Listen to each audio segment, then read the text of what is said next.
आज बंदरों की रानी दो बच्चों को जन्म देती है, जिसमें से पहला बंदर बहुत छोटा और कमजोर होता है, लेकिन दूसरा बंदर उससे थोड़ा बड़ा और स्वस्थ होता है। लेकिन राजा का सेवक बताता है कि कमजोर बंदर दुनिया में पहले आया था, इसलिए वो सिंहासन का पहला उत्तराधिकारी है। और तभी एक बंदर चुड़ैल आती है। वो राजा को छोटे बंदर से छुटकारा दिलाने की सलाह देती है, क्योंकि अब वो एक अपशगुन है, और कहती है ये प्रकृति की गलती है और वानर उसे राजकुमार के रूप में कभी स्वीकार नहीं करेंगे। और रानी के होश में आने से पहले राजा अपने कमजोर बच्चे को दूर करने के लिए औलादमीर को सौंप देता है, जो उसका सेवक है। और जब रानी को होश आता है तो अपने बच्चे के बारे में पूछती है और राजा से वचन को कहती है कि वो उनका अच्छे से देखभाल करेगा। और रानी की मृत्यु हो जाती है। राजा वानिया को राजकुमार घोषित करता है, जो मजबूत और स्वस्थ है। और राजा का सेवक कमजोर बच्चे को भेड़िए के मुंह में फेंकने के लिए ऊपर जाता है और बच्चे को फेंक कर चला जाता है। लेकिन वो बच्चा एक बेल की लता पर अटक जाता है, जिससे वो भेड़िए के मुंह में नहीं जाता, लेकिन भेड़िया उसके हाथ में काट लेता है। ये देख एक दूसरा बंदर उसे भेड़िए से बचा लेता है और एक माँ बाप की तरह उसका ख्याल रखता है। समय बीतता है और वो बंदर अब बड़ा हो चुका है, जिसका नाम है एडवर्ड। लेकिन वो अभी भी यान की पीठ पर सवारी करता है, क्योंकि अभी भी उसका एक हाथ काम नहीं करता। और वो दोनों ऐसे रहते हैं जैसे एक दोस्त हो। इयान को बोलने में थोड़ी समस्या है, इसलिए वो ठीक से बात नहीं कर सकता। एडवर्ड देखता है कि एक चूहा उसका खाना चुरा रहा है। वो उसे पकड़ने के लिए उसके पीछे भागता है, लेकिन एक हाथ से उसे पकड़ नहीं पाता। फिर वो पेड़ के रस का इस्तेमाल करके एक जाल बनाता है, जिससे वो चूहे को पकड़ सके। और तभी उन्हें एक आवाज सुनाई देती है। आवाज से उन्हें पता लगता है कि खेल की शुरुआत हो चुकी है। इस खेल में एक नारियल के फल को बॉल बनाकर बड़े जानवर की खोपड़ी में डालते हैं। जिसका बॉल उस खोपड़ी में गया, वो खेल का विजेता होता है। इयान जाने से मना करता है, क्योंकि इन दोनों वानरों के अन्य वानरों द्वारा भेदभाव किया जाता है। एडवर्ड किसी भी तरफ इयान को मना लेता है और दोनों खेल देखने चले जाते हैं। वानिया, जो राजा का बेटा है, वो इस खेल का पहला विजेता है, जिससे सभी वानर उसकी तारीफ करते हैं। अब खेल का दूसरा पड़ाव शुरू होता है। खेल के बीच में बॉल देखकर इयान से रहा नहीं जाता और बॉल को एक छलांग में पकड़ लेता है और नीचे गिरता है, लेकिन वो बॉल एक छेद में चला जाता है, जहाँ से उस बॉल को निकालना असंभव था। सभी वानर इयान को पीटने लगते हैं और एडवर्ड उस बॉल को निकालने के लिए एक लंबी लकड़ी और पेड़ के चिपचिपे रस का इस्तेमाल करता है और बॉल को बाहर निकाल लेता है। सभी वानर उसके चारों तरफ इकट्ठा हो जाते हैं और पूछते हैं उसने ये जादू कैसे किया। और तभी वानिया आ जाता है और एडवर्ड से बॉल लेकर ऊपर फेंकता है, लेकिन उस चिपचिपे रस से बॉल उसके हाथ में चिपक जाता है। सभी वानर उसे निकालने की कोशिश करते हैं और झटके में नारियल निकलने से वो राजा के सर पर जा गिरता है।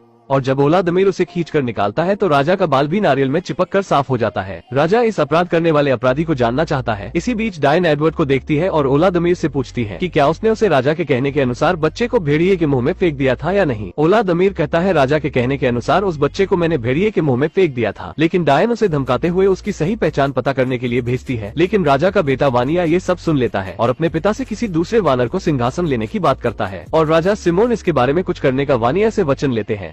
एडवर्ड और इयान कुछ बातें कर ही रहे होते हैं कि राजा के कहने के अनुसार दो बंदर एडवर्ड के पास आते हैं और कहते हैं, राजा ने आपको बुलाया है। उस बंदर को राजा के पास लाया जाता है। वो बंदर राजा के लिए पत्तों का ताज बनाता है। उसके बाद साफ पानी को आईने के रूप में राजा को उसका चेहरा दिखाता है, जिससे राजा पहली बार खुद को देखकर बहुत खुश होता है। उसके बाद वो बंदर एक झूला बनाता है सिंहासन के रूप में राजा के लिए और राजा को उसमें झुलाता है, जिससे राजा उस बंदर से बहुत प्रभावित होता है। लेकिन बंदरों की चुड़ैल से राजा की खुशी नहीं दिखा जाता और वो अपनी शैतानी शक्तियों से राजा के पास बहुत सारी मधुमक्खियां भेज देती है, जिससे राजा उस झूले से नीचे खाई में गिर जाता है और उसे बहुत चोट आ जाती है। लेकिन चुड़ैल बंदरिया उस बंदर पर राजा का हत्या का आरोप लगाती है और उस बंदर को भी नीचे फेंक दिया जाता है, जिससे उस बंदर को भी बहुत चोट आती है। बंदर नीचे से ऊपर नहीं आ सकता था, इसलिए वो रेगिस्तान की तरफ बढ़ता है और थोड़ा आगे जाने पे उसे दो शुतुरमुर्ग दिखते हैं। वो देखता है कि शुतुरमुर्ग के मुंह में अंगूर के गुच्छे हैं। उसे लेने के लिए वो बंदर दो पैरों पर खड़ा होने की कोशिश करता है और इसी तरह वो दो पैरों पर खड़ा होना सीख जाता है। थोड़ा आगे जाने पे उसे दो शुतुरमुर्ग दिखते हैं। वो देखता है कि शुतुरमुर्ग के मुंह में अंगूर के गुच्छे हैं। एडवर्ड उसे लेने के लिए दो पैरों पर खड़ा होने की कोशिश करता है और इसी तरह वो दो पैरों पर खड़ा होना सीख जाता है। लेकिन तभी एक भेड़ियों का झुंड उनकी तरफ बढ़ते हुए दिखाई देता है और उन तीनों को वहाँ से भागना पड़ता है। जीवन में पहली बार एडवर्ड भागता है, वो भी उल्टा। लेकिन शुतुरमुर्ग को सीधा भागता देख वो भी सीधा भागने लगता है। एडवर्ड ये देखकर बहुत खुश होता है कि वो अब काफी तेजी से आगे बढ़ सकता है। अब उसका एक हाथ उसके लिए कोई बाधा नहीं बनेगा और बाकी बंदर उसे दो पैरों पर दौड़ता देख काफी उत्तेजित होते हैं और वो तीनों गेंडों के झुंड से होकर आगे निकल जाते हैं। लेकिन गेंडे देखते हैं कि उनकी तरफ भेड़ियों का झुंड बढ़ रहा है, जिसके बाद वो भी वहाँ से भागने लगते हैं। लेकिन अब एडवर्ड के पीछे भेड़िए और भारी भरकम गेंडे पड़ चुके हैं। एडवर्ड रास्ते के अंत तक पहुँच जाता है। अब अगर वो वहाँ से नहीं हटा तो कुचला जाएगा। ये सब देख एक बाप से रहा नहीं जाता और राजा सिमोन उन गेंडों के सामने आकर उन्हें रोकने की कोशिश करते हैं। लेकिन वो देखते हैं कि एडवर्ड कुचलने वाला है। वो जल्दी से अपने बेटे के सामने आ जाते हैं, जिससे एडवर्ड तो बच जाता है, लेकिन राजा सिमोन बुरी तरह घायल हो जाते हैं। राजा सिमोन मरने से पहले एडवर्ड से कहते हैं कि मैं तुम्हारा पिता हूँ। एडवर्ड के पीछे भेड़ियों का झुंड पड़ चुका है, इसलिए वो अपनी जान बचाने के लिए भाग रहा है। शुतुरमुर्ग और एडवर्ड गेंडों के झुंड से होकर आगे निकल जाते हैं। लेकिन गेंडे देखते हैं कि उनकी तरफ भेड़ियों का झुंड तेजी से बढ़ रहा है, जिसके बाद वो भी वहाँ से भागने लगते हैं। लेकिन अब एडवर्ड के पीछे भेड़िए और भारी भरकम गेंडे पड़ चुके हैं। एडवर्ड रास्ते के अंत तक पहुँच जाता है। अगर अब वो वहाँ से नहीं हटा तो कुचला जाएगा। ये सब देख एक बाप से रहा नहीं जाता और राजा सिमोन उन गेंडों के सामने आकर उन्हें रोकने की कोशिश करते हैं। लेकिन वो देखते हैं कि एडवर्ड कुचलने वाला है, इसलिए वो अपने बेटे के सामने आ जाते हैं, जिससे एडवर्ड तो बच जाता है, लेकिन राजा सिमोन बुरी तरह घायल हो जाते हैं। राजा सिमोन मरने से पहले एडवर्ड से कहते हैं कि मैं तुम्हारा पिता हूँ और तुम्हारी माँ को आखिरी वचन दिया था कि मैं अपने बच्चों का ख्याल रखूंगा। वानिया जो एडवर्ड का भाई है वो राजा सिमोन का शरीर ले जाता है और एडवर्ड से कहता है कि उसे अपना भाई समझने का सोचना भी मत। वानिया को राजा का ताज पहनाकर उसे नया राजा घोषित किया जाता है और वानिया औलादुमीर को मंत्री पद से हटा देता है, जिसके बाद सर्गेई औलादुमीर की जगह लेता है और औलादुमीर को वानरों के झुंड और प्रजा से बाहर कर दिया जाता है। और तभी जंगल में एक तेज का बवंडर आता है। जंगल में एक तेज का तूफान आता है जो एडवर्ड को अपने अंदर खींच लेता है। जंगल के और भी जानवर उसी तूफान में फंसे हुए थे, पर एडवर्ड की नजर एक बंदरिया पर जाता है जो तूफान में अपने परिवार से बिछड़ जाती है, जिसका नाम है लूसी। एडवर्ड को उससे पहली नजर में प्यार हो जाता है, पर तभी एक लकड़ी एडवर्ड से आ टकराता है, जिससे वो तूफान से बाहर निकल जाता है। एडवर्ड लूसी को बचाने के लिए पेड़ से एक बेल को बांधता है और लूसी को जैसे तैसे बचा लेता है, पर जब बंदरिया की आंख खुलती है तो वो एडवर्ड पर हमला करने लगती है। तब एडवर्ड उसे बताता है कि मैंने तुम्हारी जान बचाई है। लूसी एडवर्ड को सूंघ कर देखती है, जिससे उसे एडवर्ड पर विश्वास हो जाता है। एडवर्ड उसे 2 पैरों पर चलना सिखाता है और लूसी को लेकर पहाड़ से निकलते हुए लावा के पास लेकर जाता है, जहाँ एडवर्ड एक लकड़ी में लावा से आग लगाता है और लूसी को पकड़ने के लिए कहता है, लेकिन लूसी को इससे दर्द होने लगता है। पर जब एडवर्ड देखता है कि इससे उजाला हो रहा है तो वो दोनों आग को लेकर अपने झुंड के पास जाते हैं, पर आग को देखकर सभी बंदर डरने लगते हैं। तो वानिया एडवर्ड से कहता है कि आग को लेकर यहाँ से चले जाओ, पर एडवर्ड उसे समझाता है कि आग से मेरी दोस्ती हो चुकी है, जिसकी मदद से हम अंधेरे में देख सकते हैं। मगर गलती से एडवर्ड एक छोटा पेड़ जला देता है, लेकिन सारे बंदर उसे मारने लगते हैं।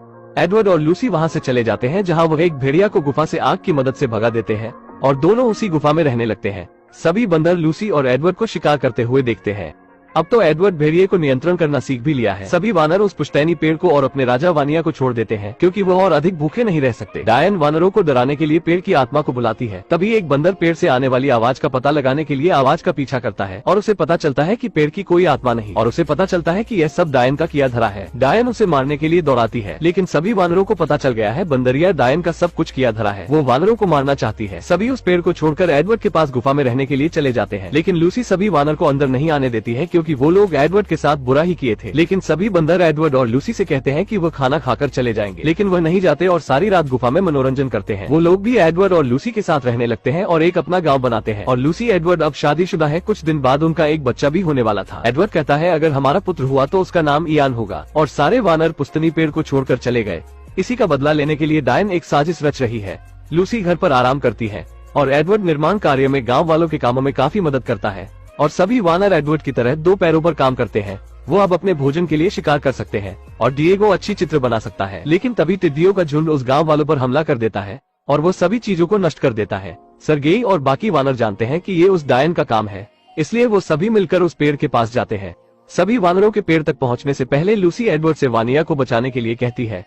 एडवर्ड पेड़ के नीचे जाकर वानिया को आवाज लगाता है, लेकिन उसे कोई जवाब नहीं मिलता। सभी वानरों के पहुंचने के बाद वानिया बाहर निकलता है। सभी वानर उसे कहते हैं कि अगर वो पेड़ को उनके हवाले कर देता है तो उसे जाने देंगे, लेकिन उल्टा वानिया वानरों से वादा करता है वो उन्हें जीवित छोड़ देगा अगर वो यहाँ से चले जाते हैं तो। गिजेला वानिया का बचाव करने की कोशिश करती है, जो वानिया की पत्नी है, और सर्गेई वानिया पर हमला करने की अनुमति देता है और वानिया गुस्से में वानरों को मारने लगता है, लेकिन वानरों की संख्या ज्यादा होने की वजह से उनके आगे टिक नहीं पाता। पेड़ में आग लगा दिया जाता है, लेकिन एडवर्ड पेड़ के नष्ट होने से पहले गिजेला को उस पेड़ से बचा लेता है। लेकिन इस बीच एक जलते हुए पेड़ की शाखा से खुद दब जाता है। वो वानिया को मदद के लिए बुलाता है। वानिया उसे अपने पीठ पर रखकर वहाँ से एडवर्ड को लेकर भाग जाता है, जिससे एडवर्ड की जान बच जाती है और वो डायन उसी पेड़ में जलकर मर जाती है। लेकिन अब पुश्तैनी विशाल पेड़ जलकर राख हो चुका है और वानरों के लिए यहाँ कुछ नहीं बचा। वानिया और एडवर्ड नाराजगी को दूर करते हैं और सभी वानरों के सामने अपने भाई को स्वीकार करते हैं। सर्गेई वानरों में दहशत पैदा करता है कि अब रहने की कोई जगह नहीं, हम सब भूख से मरेंगे। लेकिन एडवर्ड सभी वानरों को एकत्रित करता है और बताता है हमारे जीने की एक और आशा है। उन पहाड़ों के पीछे वो पक्षियों का पीछा करते हैं और वहाँ उन्हें पानी, पहाड़ और हरे भरे जंगल मिलते हैं और वो एक नई जगह की खोज करते हैं जहाँ एडवर्ड का मित्र इयान भी था। और यहीं पर ये मूवी खत्म हो जाती है। इस मूवी से हमें यही सीख मिलती है कि कभी खुद को या किसी को कमजोर नहीं समझना चाहिए। दोस्तों, अगर वीडियो पसंद आई हो तो वीडियो को एक लाइक जरूर करें और भी ऐसी ही मूवी एक्सप्लेन वीडियो देखने के लिए चैनल को भी जरूर सब्सक्राइब करें। हम मिलेंगे आपसे बहुत ही जल्द अगली ऐसी ही धमाकेदार वीडियो में। तब तक के लिए गुड बाय।